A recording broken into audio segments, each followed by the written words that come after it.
Hello बच्चों, तो आज हम लोग नेक्स्ट वीडियो लेक्चर की बात कर रहे हैं। इस वीडियो लेक्चर में हम लोग देख रहे हैं कि यह जो कहता है हाइड्रोजनेशन ऑफ साइक्लोएल्केन। तो जहां पर हाइड्रोजनेशन ऑफ साइक्लोएल्केन की यदि बात करते हैं तो उसी जगह पर इसका रिएक्टिविटी की बात आती है कि साइक्लोएल्केन का रिएक्टिविटी ऑर्डर क्या होगा, मतलब किस तरह का जो साइक्लो कंपाउंड ज्यादा रिएक्टिव होगा और किस तरह का साइक्लोप्रोपेन जो है सो कम रिएक्टिव होगा और क्यों होगा, ये बात को हम लोग को समझना है। ठीक है ना।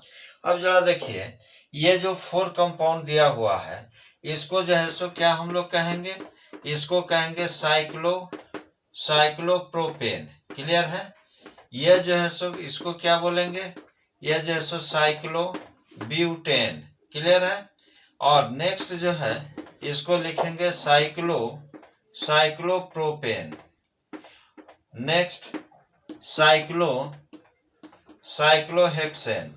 यानी कि यह जो हम लोग के पास जो कंपाउंड है इस सभी का स्ट्रक्चर हम लोग देख चुके हैं, नेम देख चुके हैं।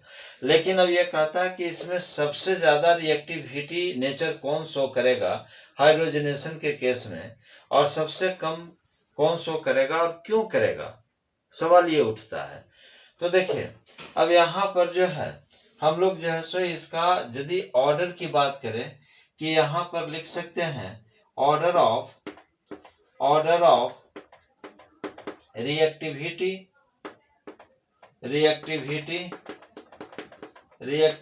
ऑफ साइक्लोएल्केन की यदि बात करें तो इसका ऑर्डर क्या होगा। तो देखिए, इसमें ऑर्डर जो है सबसे ज्यादा जो है सो रिएक्टिव आपको ये होगा first is greater than second is greater than third, greater than fourth.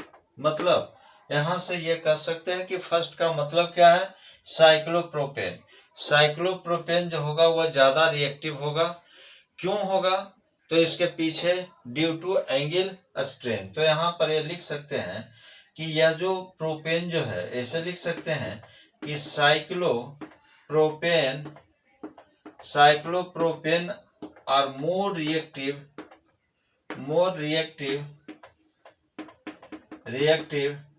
Then other. ठीक है ना। रीजन ड्यू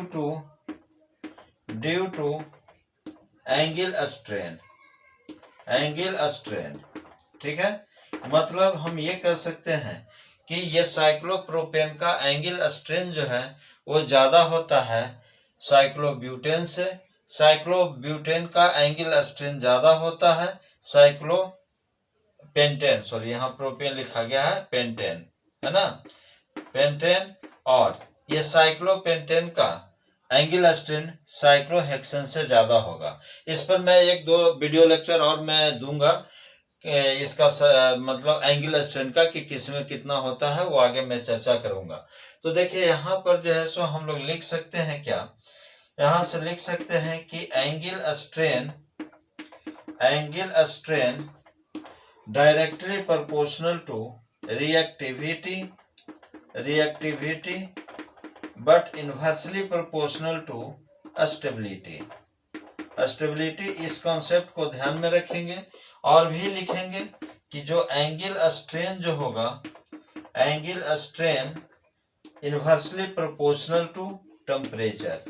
मतलब जिसमें एंगल स्ट्रेन ज्यादा होगा उसका जो है सो टेम्परेचर कम होगा, और जिसका एंगल स्ट्रेन कम होगा वह ज्यादा टेम्परेचर पर वह जो है सो हाइड्रोजनेशन का केस करेगा in the case of cycloalkane. तो यानी ये जो कॉन्सेप्ट जो है इस कॉन्सेप्ट को जो है सो ध्यान में रखेंगे, और साथ ही साथ जो है सो ये समझेंगे कि जो साइक्लोएल्केन की जो बात होता है उसमें एंगल स्ट्रेन जो है ये छोटे चेन में ज्यादा होता है इन कंपैरिजन टू बड़ा चेन। अब देखिए यहाँ 3 कार्बन का चेन है, इसमें 4 कार्बन का चेन है, 5 कार्बन है, और ये जो सो 6 कार्बन है। तो 3 कार्बन का एंगल स्ट्रेन ज्यादा होगा in comparison to 4, 5th and 6 carbon के चेन से।